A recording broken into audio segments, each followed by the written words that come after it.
Hey everyone, welcome back to another YouTube video, and in this video I'll be showing you guys how to track your order on iPhone. First of all, open your Amazon app and then tap the profile icon in the bottom.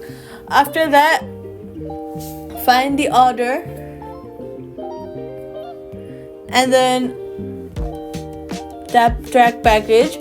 You'll see a real-time updates, shipping steps and delivery day. Choose any that you want to see.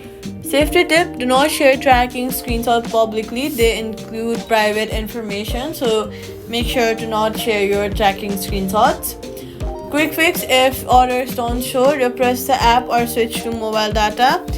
Go ahead and switch to mobile data and Wi-Fi to rule out network issues, and also make sure you're connected to a stable Wi-Fi so your app runs smoothly.